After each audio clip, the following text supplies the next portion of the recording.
Diyos sa Espiritu Santo, anak kaninyo. Manasap kami.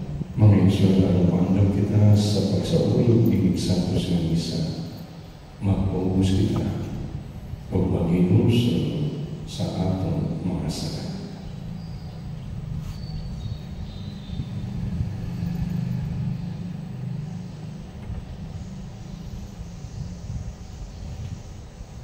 Nag-umpisa ako sa Diyos na makagagahong sa tanan o kaninyo mga igsoon nga nakalapas sa dakulyamon sa una-una sa pulong o sa buhat o sa walang pagbuhat sa kinahanglang buhaton. Kaya akong sala, akong dakong sala. Busa nangamuyo ako kang Santa Maria nga kanunay ulay o sa tanang mga anghel o mga santos o kaninyo mga igsoon aron ninyo akong iampo sa Ginoo nga atong Diyos. Kaluyan kita sa Diyos na makabagawang sa tanan o pasaylo sa atong mga sala. Dahil kita niya nato sa kinabuhi dahil. Amen. Ginoo, kaluyi kami. Ginoo, kaluyi kami. Kristo, kaluyi kami. Kristo, kaluyi kami. Ginoo, kaluyi kami. Ginoo, kaluyi kami. Magpapalo kita. O Diyos, nga naghimo ang San Benito na alagad na halando magpatulo sa pag-alagad kanino. Itulot na mamuyo kami nga palabigong namo ang imong gugma labaw sa tanan o nga maglakaw kami diha sa pagtuman sa tibuok kasing-kasing sa imong mga sugo. Kini ang ipangayo pinagis ang Ginoong Jesucristo, imong anak na muli o hari, uban kayo sa Espiritu Santo, Diyos hangtod sa kahatulan. Amen.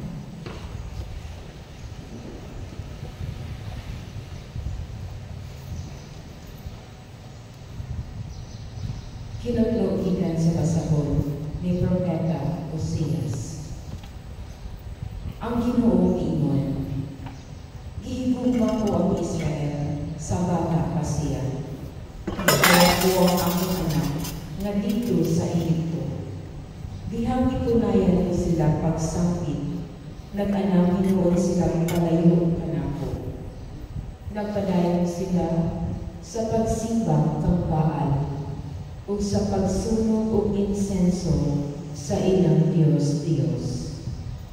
Ako'y nagtudlo sa Israel sa paglakaw o naghugos kaniya. Apan wala sila masayo nga ako'y nag-amuma kanila. Gihimtan ko sila sa mga pisi sa kaluoy o ligong higot sa tugma. O nahimo ako na ilang magtatabang sa pagpagaan sa ilang yugo. O minuko ako aron sa pagpakaon kanila. Kung saan kuman sa pagbiyak kanimo, O Israel, kung saan kuman sa pagtugyan kanimo ngadto sa lahing kahon, kung saan kuman sa paghimo kanimo nga sama kang atma, kung saan kuman sa paghimo kanimo nga sama kang silid. Dili buot ang akong kasing-kasing ni Ana, kay isabot ang akong gugmang kaluoy kanimo. Dili ko ipadayon ang intas kong kasuko, dili ko kupon pag-usad ang Israel. Kay ako, Diyos man, kung dili tao, ang balaan uban kaninyo, kung dili ako moanha kaninyo, diha sa kasilang. Ang pulong sa Ginoo. Salamat sa Diyos. Pagkitaan kami sa imong lawong Ginoo, o maluwas kami. Pagkitaan kami sa imong lawong Ginoo, o maluwas kami. O magbalantay sa Israel, pamati, gikan sa imong tulong diha diha sa Cherubim, padanhang dasiga ang imong gahom. Pakitami sa inang nauhingin o maluwas kami. Sa makausafa o Ginoo sa kagabuman, dumawa kami gikan sa langit o kanawa. At imanakan ayon kining parasan o bantayin ang gitanom sa imong kamot na tuo. Ang anak sa tao nga imong gihimong makusgano. Pakitangay kami sa imong lawong o Ginoo o maluwas kami.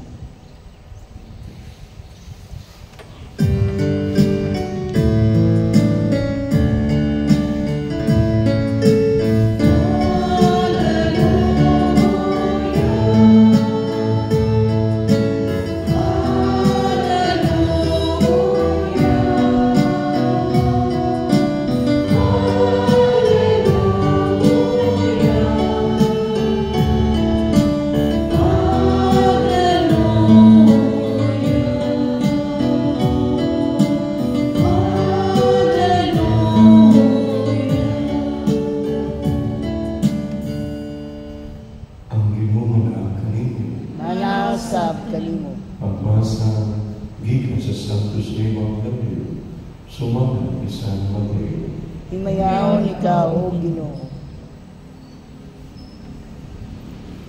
Sa Jesus nimo sa mga tinunan, lagaw ko o isang niya na hapit na mag-ari ang Diyos.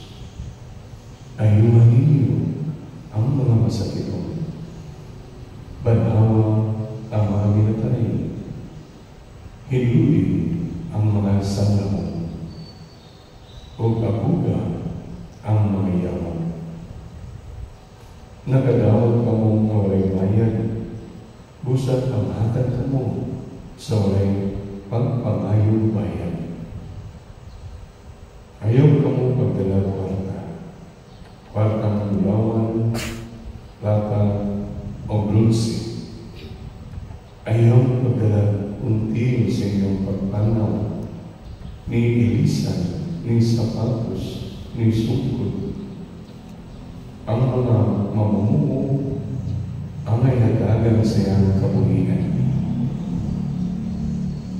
Hinikabot ninyo sa kalungsod kung balangay, pangitat ng taong na muabi-abi kaninyo o abilin uban kaniya, hantod na bumiha ka mo ni atong dakilan.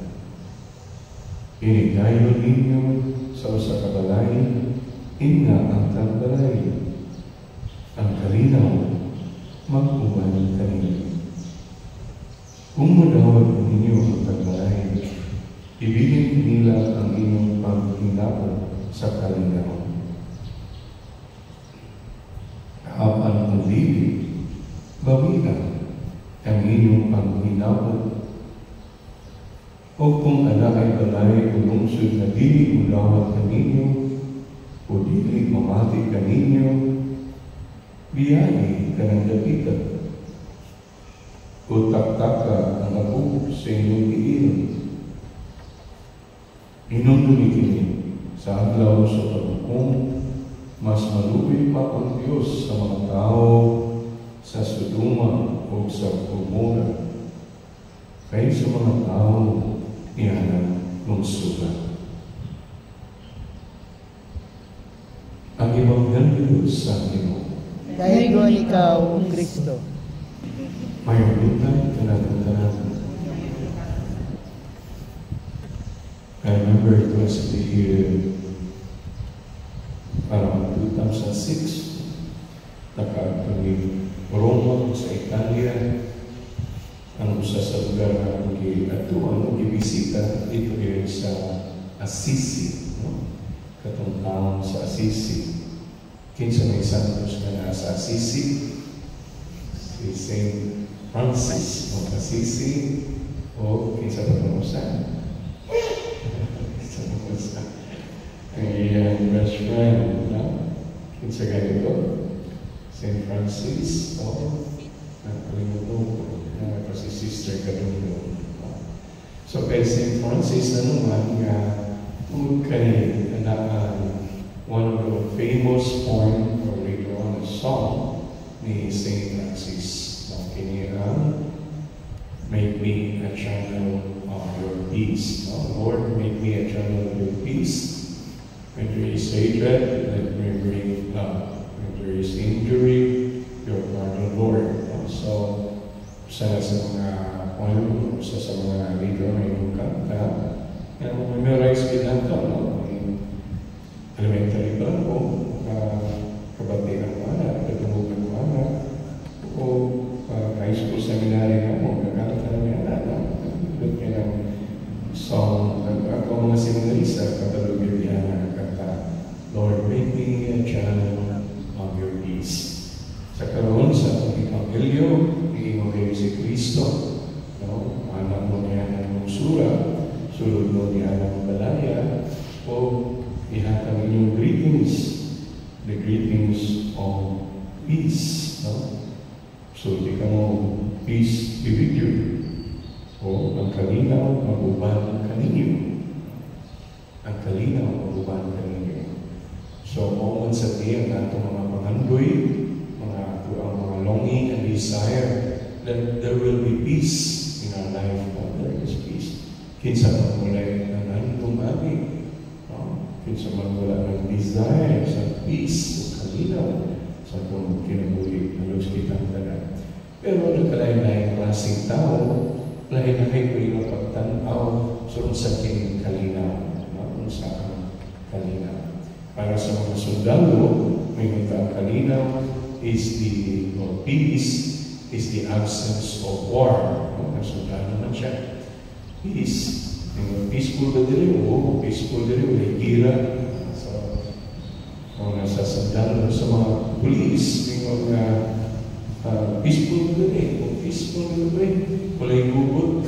So, the absence of violence, absence of violence or crime sa mga police, peaceful lugar.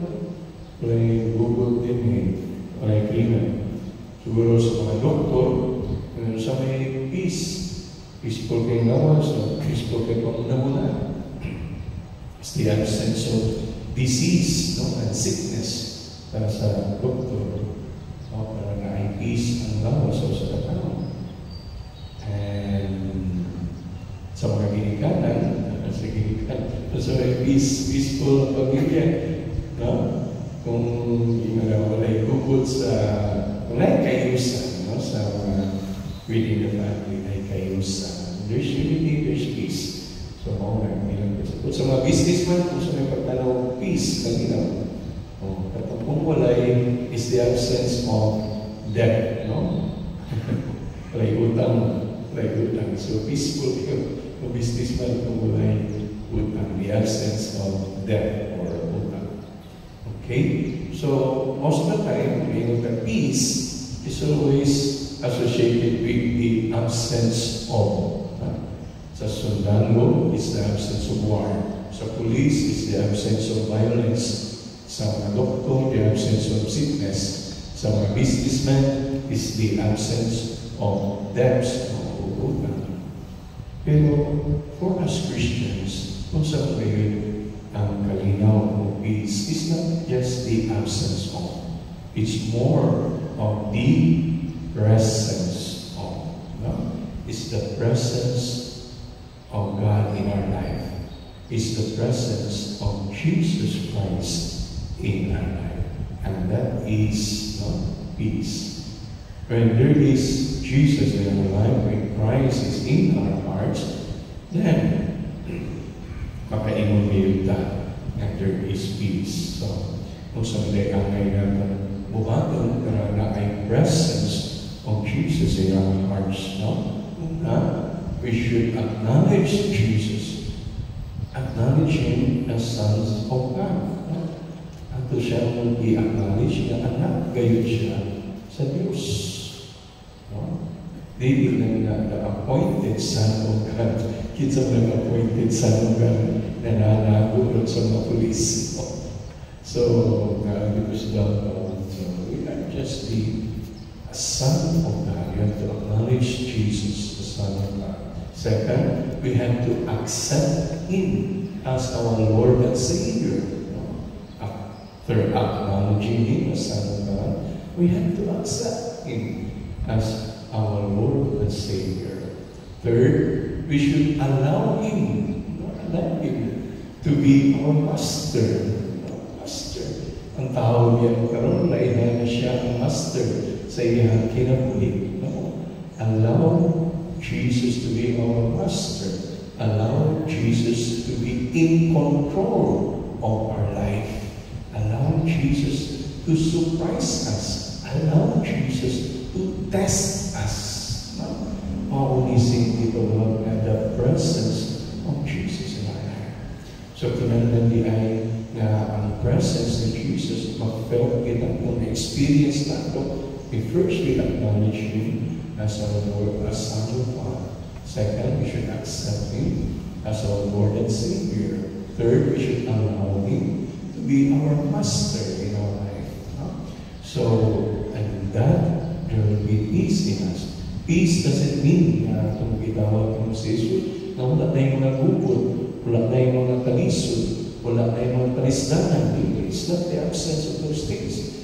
But in spite of sa mga kalisdanan, sa mga gubod, sa mga kalisod, sa mga kanitip, anayang peace kinapon sa mga kinabuhi. Ang anayang may kalinaw, tungod na si Kristo kanata. So once again, never forget nga mismo si Kristo niyon dahil nakakalinaw sa tanang lungsod, dahil kinikalinaw sa tanang bangwa, dahil kinikalinaw diya sa tanang mga panimalay, dahil kalinaw diya sa tanang pamilya. Kung naay tao na unawag dini, pabili ng kalinaw kaniya. So once again, we should never forget na siya mismo ang tinugod na kalinaw. Dawata si Kristo, kung di mo ngayon may experience the true and real peace in life.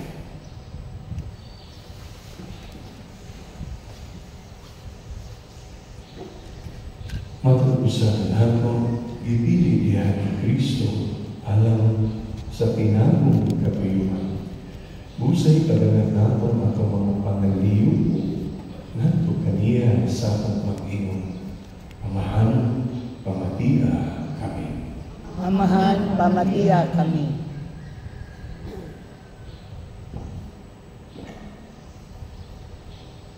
Nga ang simbahan, padayon mong tawag, o magpadala, ugdugan pang mga misyonero, aron magsangyaw sa kaluwasan sa Diyos. Mag-angkol kita sa Ginoo. Amahan, pamatiya kami. Nga ang katawhan na naglibo o nagkulang sa pagtawod sa ilang kaugalingon, makakapon sa laraw sa Diyos alang kanila. Mag-angkol kita sa Ginoo. Amahan, pamatiya kami. Nga ang kaluoy, papakita kanto kanila nga may salingkway sa mga mensahero sa Diyos o sa kamapuuran nga dala nila. Mag-angkol kita sa Ginoo. Amahan, pamatiya kami. Nga sila nga may seryosong balapian, mudawat sa sakramento sa balaang paghihilom. Mag-angkol kita sa Ginoo. Amahan, pamatiya kami.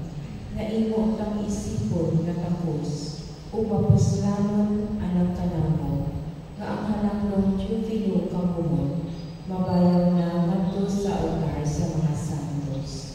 Mag-angkol kita sa Ginoo. Amahan, pamatiya kami. Nga ang mga matutuong mihalinan, maghiusa uban kang Kristo, dito sa tunay kahimayan sa iyang kinharian. Mag-angkol kita sa Ginoo. Amahan, pamatiya kami. O amahan sa Panginoong Jesucristo, gisabot mo kami isip-imong mga anak. Tamang kami sa pagkila o pagpasalamat sa inyong dagang mga panalangin. Samtang naghanap kami ng mga pag-ampo, pinakil Kristo ang Ginoo.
sa Diyos naman makalagang sa kanan. Dawaton ta sa Ginoong sakripisyo gikan sa imong mga kamot, alang sa pagdayeg paghimaya sa iyang ngalan, alang usab sa atong kapuslanan ug sa tibok niyang santos nga simbahan. O Ginoo, sa dungang kamaluyon, kinibalahan ng mga halad, nga ang gidala sa pangilid ni San Benito. Ito yan na kami nanita kanina, sinunod ang iyang mga panigingan, mahimong puntang tapos sa pagdanga sa mga kasa, sa panagyusa o kanina, diya sa paglalagad kanina. Kaya mo kinabayo, pinahagi ni Kristo, ang Ginoo. Amen. Ang Ginoo na kanina, Manaw sa kanimo. ibayaw ang inyong mga kasangkasan. Amo nang gibayaw ngadto sa Ginoo. Magpasalamat kita sa Ginoo atong Diyos. Angay ug matarong. Santos kumahal Diyos na tunay ug makagagawang sa tanan. Angay na tarong ngayon na magpasalamat kami kanimo kanunay ug sa tanan kami. Kay ikaw nagapalangko sa iyong simbahan. Pinahagi sa kamong sa kanunay bago diya sa kahigulungan na kinabuhi sa imong mga santos. Ug naghatag ikaw kanamo sa dili kaduha-duhaan nga timaan sa imong ugma. Ingon man aron malangat namo ang kaluwasan, nadasi kami sa banto nilang panigingan ug natabangan kami kanunay sa ilang mahigugmaong pangalian. Ug usapan sa mga anghel o sa tanang mga santos, nagasayaw kami sa imong hikaya, duyog sa tunay-bunong na pang-awit. Santos, Santos, Santos nga Ginoo, Diyos sa kadahuman, puno ang langit ug yuta sa imong himaya, husana sa kahigtasan. Kay gunang nagaanhi sa ngalan sa Ginoo, husana sa kahigtasan. Santos ikaw, Ginoo, tumulan sa tanan ka santos. Ipadala ang iyong Espiritu, aron ang santos ng mga grasa, aron na imo kinialang ka naman, na lawas kung tugo ni Jesucristo, ang Ginoo. Sa pagpasakit sa iyong progalino, ikuha siya upang may pasalamat kanina. Mitigas sa bihatag nini, ngadto sa mga tinutan o may ingon. Dawata, kininimo tanan o kanda, kay kinimo ang paglawas, ngay itugyan, alam kanino.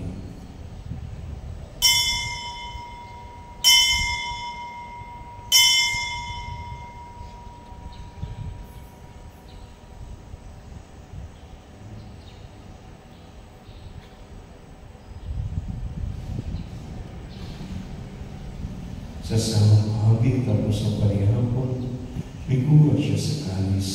May pasalamat kanino pag-usap. May hatag nini natin sa mga tinutan o may ingon. Dawatan kinini o Panginoong pamangatanan, di ka nini. Kahit kini mo ang kalis sa pangdugo sa bagong tunay na kasabutan, ang dugo na iyula ang kanino o ang sa tanang mga tao, ang mga sala, mapasay. Wata kini, ang pag-andong kanako.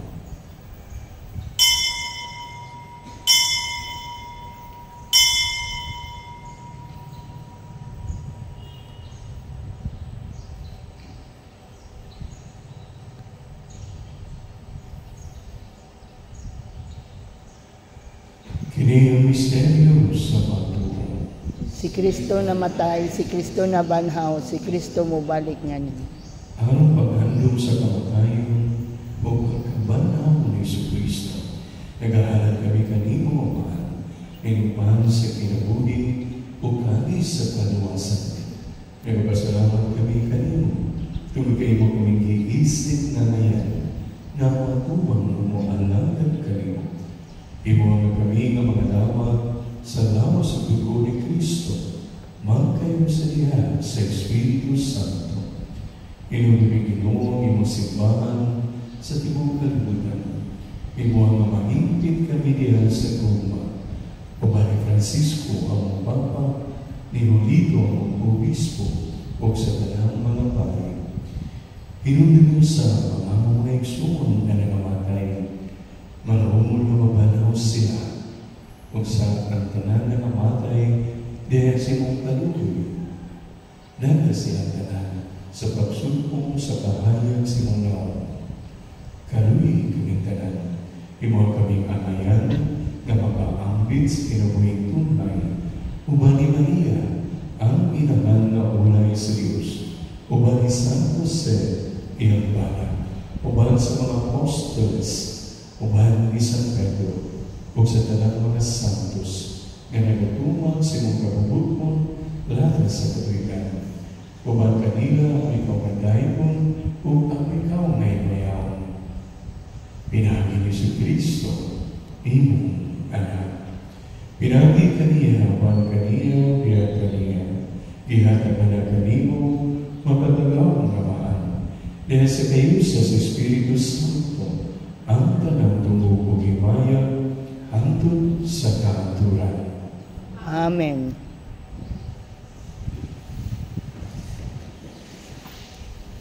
Karon mapapakita sa pamamahan sa langit at ang gamitin ng mga pulong na gitudlo kalako sa atong manulubos.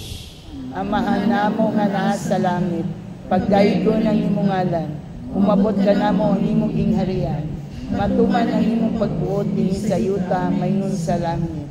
Ang kalanon namo sa matag adlaw, ihatag ka namo karong adlaw, ug pasayloa kami sa among mga sala, maingon nga gapasaylo kami sa mga nakasala kanamo, ug dili mo kami tugyan sa mga panulay, inunuan luwasa kami sa tanang dautan.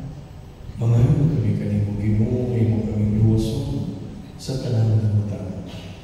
Hatagin kami sa kanila, nining panahon na. Aron tinabangan sa imong kaluoy, mahalikay kami kanunay sa sala, ug mailayo sa tanang kasama. Samtang nagpapangabot kami ng kalamumon sa pagbalik ni Jesucristo ang manunubos. Kay mo man ang gingharian, ang gahom ug ang himaya, hangtod sa kahangturan. Ginoong Jesucristo, inukas sa imong mga apostolos, ang kalinaw, ibilig ko kanino. Ang ako kalinaw, ihatag ko kanino. Ayaw talhawa ang among mga sala, kundi ang pagsalig sa imong simbahan. Kung sino sa imong kaugutman, natagi kami sa imong kalinaw o kayusan. Ikaw mabuhi o hari, hantod sa kahaturan. Amen. Ang kalinaw sa imong sa tunay, manahan kanino. Manaw sa kanimo. Ipakita ta ang inyong sunay.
Kini mo ang kondero sa Diyos na nagawakan sa mga sala sa kalibutan. Mulahan ang gitabi alam sa panihapon sa Ginoo. Ginoo, dili ako angay nga mokalawat kanimo apan ipamulong lamang ug mamaayo ako.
Itulog Ginoo na mag-alagad unta kami pang-ayo diha sa imong buhat ug mahigugma sa among kaigsuonan sa mainitong nga paghigugma.